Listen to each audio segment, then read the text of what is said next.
ಯೆಹೋವನಾದ ನಾನು ತೋಟಗಾರನು, ಕ್ಷಣ ಕ್ಷಣವೂ ನೀರು ಹೊಯ್ಯುತ್ತಿದ್ದೇನೆ, ಯಾರೂ ಮುಟ್ಟದ ಹಾಗೆ ಹಗಲಿರುಳು ಕಾಯುತ್ತೇನೆ. ಹಲ್ಲೆಲೂಯಾ. ಯಾರು ಮುಟ್ಟದ ಹಾಗೆ ಹಗಲಿರುಳು ಕಾಯುತ್ತೇನೆ. ಯೆಹೋವನಾದ ನಾನು ತೋಟಗಾರನು, ಕ್ಷಣ ಕ್ಷಣವೂ ಅದಕ್ಕೆ ನೀರನ್ನು ఒయ్యుತ್ತೇನೆ, యారు ಅದನ್ನು ముట్టదంతే హగలిరులు కాయుತ್ತೇನೆ అని దేవుడు మనకు వాగ్దానం చేసి ఉన్నారు. యెహోవాను నేను దానిని కాపు చేయుచున్నాను, ప్రతి నిమిషమున నేను దానికి నీరు కట్టుచున్నాను, ఎవడును దాని మీదకి రాకుండా దివారాత్రము దాన్ని కాపాడుచు ఉన్నాను. கர்த்தராகிய நான் அதை காப்பாற்றி அடிக்கடிக்கு அதற்கு தண்ணீர் பாய்ச்சி ஒருவரும் அதை சேதப்படுத்தாதபடிக்கு அதை இரவும் பகலும் காத்துக்கொள்வேன். அதை இரவும் பகலும் யாருமே நம்மளை காக்க முடியாது. ஆனால் நம்முடைய தேவன் நம்மை காப்பேன் என்று இந்த வருஷத்துல நம்முடைய సభைకి ఆండర్ వాగ్దానத்தை கொடுத்திருக்கிறார். இந்த వాగ్దానத்தின்படி ఈ వాగ్దానానుసారముగా దేవుడు మనల్ని సంవత్సరం అంతా నడిపించాలని కై స్తోత్రం చేస్తాం. హల్లెలూయా హల్లెలూయా హల్లెలూయా హల్లెలూయా హల్లెలూయా హల్లెలూయా. ఈ దేవుని యొక్క దయ వల్ల బలహీనతగా ఉండే వాళ్ళని దేవుడు బలపరచాలా. అవసరతలు ఎన్నో, గవర్నమెంట్ ఉద్యోగాలు కావాలి, అనేక ఉద్యోగాలు కావాలి అని కోరుకొని ఉండేవాళ్ళు, వివాహాలు కావాలని కోరుకొని ఉండేవాళ్ళు, ఇండ్లలో సమాధానం లేదని కోరుకొని ఉండేవాళ్ళు, భార్య భర్తల మధ్య సమాధానం కావాలని కోరుకొని ఉండేవాళ్ళు, అప్పులు తీరాలని కోరుకొని ఉండేవాళ్ళు, ఎంతమంది అన్ని సమస్యల్లో ఉండారో, ఇంకా బిజినెస్లు బాగా జరగాల అని కోరుకొని ఉండేవాళ్ళు, అన్నిటినీ దేవుడు బలిపేట మీద నుండి దేవుడు అన్ని సఫలం చేయాలి. అందుకొరకై మనం స్తోత్రం చేస్తాం. హల్లెలూయా హల్లెలూయా హల్లెలూయా హల్లెలూయా హల్లెలూయా హల్లెలూయా హల్లెలూయా హల్లెలూయా హల్లెలూయా. నా దైవమే రాజా నీ స్తోత్రం. వచ్చే వారము మధ్యాహ్నంకి దేవుని యొక్క దేవుని చిత్తమైతే మధ్యాహ్నం ఆహారం అందరికి ఇక్కడే దేవుడు ఒక కృతజ్ఞత, దేవుడు చేసిన మేలులకి ఒకరు కృతజ్ఞతగా సమర్పిస్తూ ఉన్నారు. కాబట్టి దేవుని చిత్తమైతే వచ్చే వారం మన అందరికీ సంఘములోనే ఆహారం ఉంటుంది. దేవుడు దీవించాలి. అందుకొరకై స్తోత్రం చేస్తాం. ప్రకటన 21వ అధ్యాయం 5వ వాక్యం చదవండి. வெளிப்படுத்தின விசேஷம் 21వ అధ్యాయం 5వ వచనం படிப்போமாக. ಆಗ ಸಿಂಹಾಸನದ ಮೇಲೆ ಕೂತಿದ್ದವನು ಇಗೋ ಎಲ್ಲವನ್ನೂ ಹೊಸದು ಮಾಡುತ್ತೇನೆ ಅಂದನು. ಮತ್ತು ಒಬ್ಬನು ನನಗೆ ಇದನ್ನು ಬರೆ, ಸಾಕು ಎಲ್ಲವನ್ನೂ ಹೊಸದು ಮಾಡುತ್ತೇನೆ ಎಂದನು. ಮಟ್ರ ಭಾಷೆಲ್ಲ. అప్పుడు సింహాసన ఆసీనుడై ఉన్నవారు ఇగో సమస్తమును నూతనమైనవిగా చేయుచున్నాను నేను. సింహాసనத்தின் மேல் வீற்றிருந்தவர் இதோ நான் சகலத்தையும் புதிதாக்குவேன் என்றார். నేను సమస్తమును నూతనముగా చేయుచు ఉన్నానని చెప్పాను. పరిశుద్ధతయు నీతి నిండినటువంటి సింహాసనాసీనుడైనటువంటి దేవుడైన ప్రభువు స్వరము, ఇదిగో నేను సమస్తమును నూతనముగా చేయించు ఉన్నానని పలుకుతూ ఉన్నారు.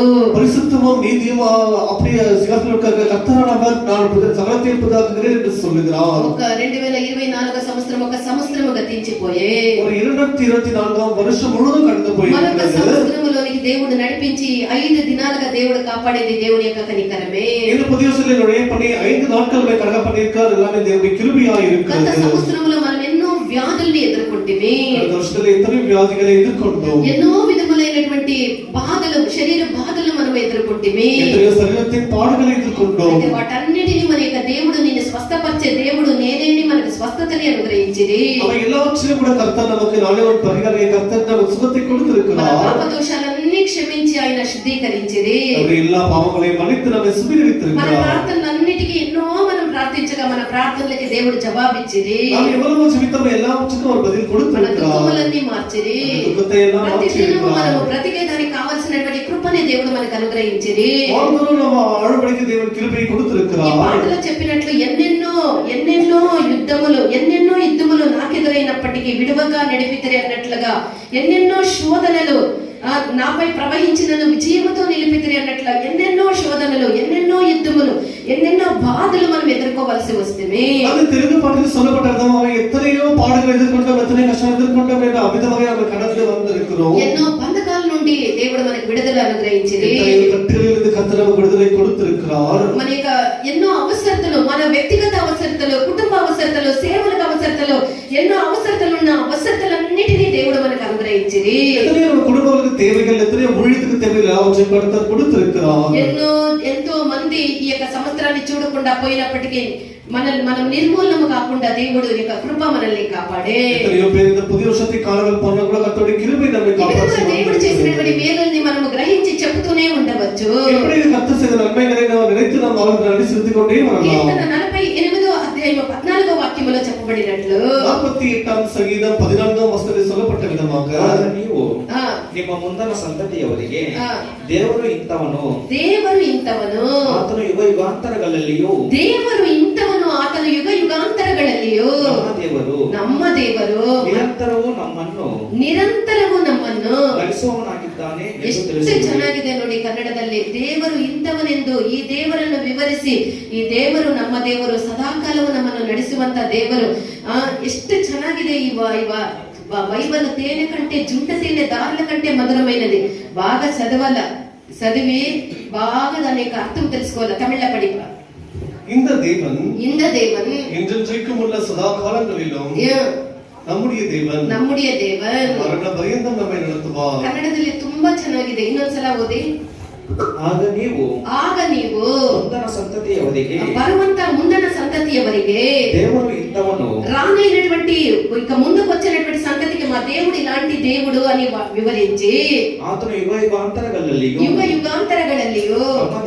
మహాదేವರು ನಮ್ಮ ದೇವರು నిరంతరము నమ్మను ನಡೆಸುವವನಾಗಿದ್ದಾನೆ. ఈ దేవుడు మన దేవుడై ఉండి సదాకాలము మనల్ని నడిపించే దేవుడు అని రానైనటువంటి సంతతికి మనం సాక్షులుగా ఆయన చేసిన అద్భుతాలు, ఆనాడు ఇశ్రాయేలీయులను నడిపించినప్పుడు దేవుడు చేసిన అద్భుతాలు, ఎర్ర సముద్రం దాటించింది, తరుముకొని వచ్చిన ఫరో యొక్క సైన్యమును నీళ్ళలో ఉంచింది, ఆకాశముల నుండి మన్నాని కురిపించింది, శత్రువుల యొక్క చేతికి తప్పించి కాపాడింది, వాడి యొక్క చెప్పులు వారైనను సమసిపోకుండా దేవుడు ఆ ఎడారిలో 40 సంవత్సరాలు కాపాడింది.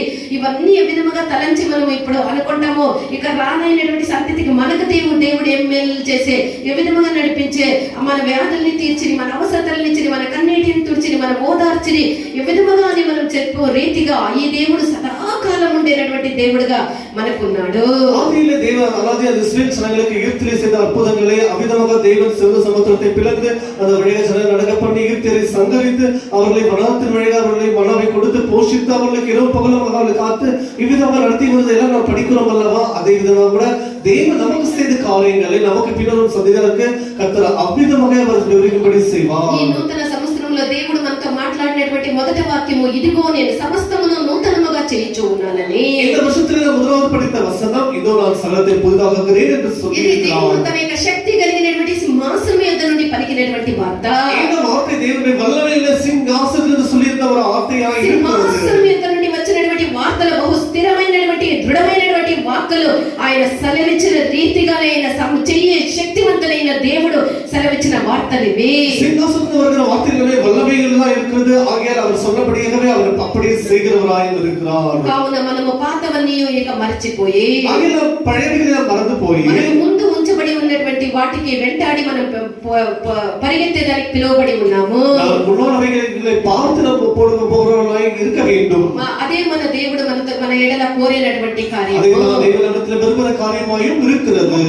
33వ కీర్తన 9వ వాక్యములో మనం చూస్తే 33వ సంగీతం 39వ వచనం படிக்கும்போது 33:9 ఆయన మాట సెలవీయగా దాని ప్రకారం ఆయన మాట సెలవీయగా దాని ప్రకారం ఆయన ఏ మాట చెప్తాడో దాని ప్రకారమే జరుగును. அவர் சொல்ல அவர் கட்டளையிட நிற்கும். యోబు 42వ అధ్యాయం 2వ వాక్యములో సమస్త క్రియలను చేయగలవని యోబు చెప్తూ ఉన్నాడు. యోబు 42వ అధ్యాయం 2వ వచనం సగల దేవరీర్ నీ సగలத்தையும் செய்ய వల్లவர் என்று 2025వ సంవత్సరం ఆరంభములో இந்த ఆశీర్వాదமான இந்த 2020 இந்த புதிய வருஷத்தில் గతించిపోయేననియు పழைయదెல்லாம் ఒழிந்து పోయినది సమస్తమును క్రొత్తవాయినని యేసు ప్రభు సెలవిస్తూ ఉన్నారు కదా. సకలం పుదిదాయన என்று యేసు சொல்லியிருக்கிறார் அல்லவா? ఇక పాత కార్యాలను తలంచి నువ్వు భయపడనక్కర్లేదు. இந்த பழையவைகளை நினைத்து நீ கலங்க வேண்டிய அவசியம் இல்லை. ఎదుర్కొన్నటువంటి శోధనల గురించి నువ్వు దిగులు పడనక్కర్లేదు. ఎదుర్కొన్న శోధనల గురించి నీ కలగ వేண்டிయ అవసరం లేదు. సమస్తమునకు ముగింపు కలుగు చేయటం మాత్రమే కాదు, దేవుడు సకలத்துக்கு முடிப்பு வைப்பது మాత్రం ఇల్లాமல் సమస్తమును నూతనముగా చేయుచున్నానని చేస్తానని వాగ్దానం అనుగ్రహించి ఉన్నాడు. அவர் சகலத்தை புதிதாக செய்கிறேன் என்று வாக்குத்தத்தம் செய்திருக்கிறார். మనము కూడా మనం చేసుకున్నటువంటి తీర్మానముల్లో ప్రతిష్టల్లో మనం జాగ్రత్తగా ఉండి మనం దేవునితో అంటి పెట్టుకొని ఉండి మనం కొనసాగిపోదుము గాక.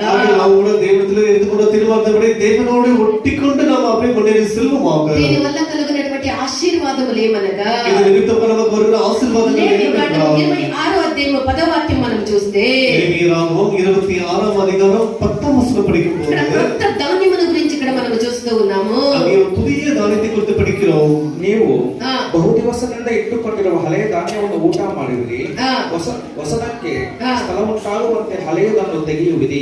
ಹೊಸದಕ್ಕೆ ಸ್ಥಳ ಉಂಟಾಗುವಂತೆ ಹಳೆಯದನ್ನು ತೆಗೆಯಿರಿ.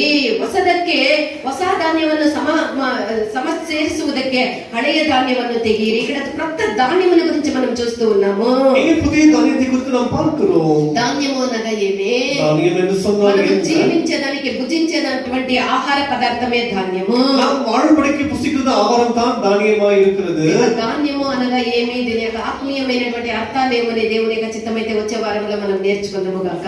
தானியம் என்றால் என்ன, அதனுடைய ஆவிக்குரிய அர்த்தம் என்பதை குறித்து தேவ சித்தமானால் வருகிற வாரத்தில் தெரிந்து கொள்ளலாம். మనం సమర్పించదుము గాక. கர்த்தருக்கு ஒப்பு கொடுப்போமாக. కొత్త పాట తెలుగు పాటను మనం పాడదాం.